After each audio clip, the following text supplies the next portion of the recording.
Hi guys, before we jump in, I just want to mention that this particular product, the price does change on it often. So be sure and check out the link down below in the description and see what kind of price you can get for it.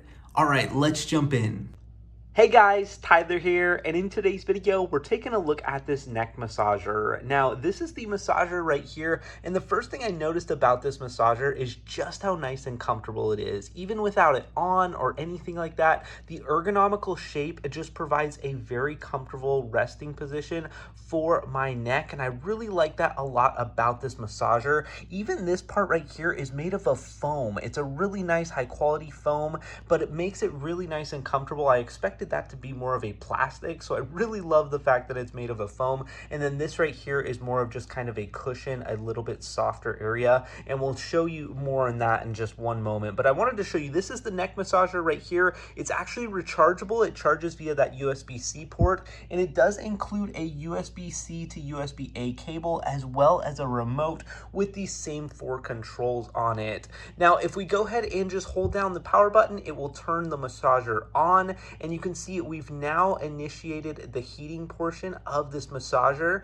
And what you can do is actually there's 3 levels. You can have it kind of a low, medium, or high there. And when the heating portion is on, you'll also notice those red lights turn on as well on the inside of the massager. Now, as far as the actual massaging goes, you've actually got 2 buttons here to control it. You've got your vibration button here. This will go through different vibration patterns. Currently, the blue one is just steady, constant on. If we click it again, the pink one is pulsating, so it's actually vibrating, turns off for a second, and then vibrates again. And then we can go ahead and turn it to red, where it goes waves. It's kind of light vibration to heavy vibration, back down to light, back up to heavy. And then this is the intensity level right here. So we have blue is the lowest, pink is the middle, and red is the highest. Guys, I've been so impressed with this massager. It feels really, really great in my opinion. I really enjoy using it. And if you guys are looking for a high quality one, I would highly recommend this one. Now, make sure and check out the link down below in the description to get your hands on this product. Thanks so much for watching and have a great day.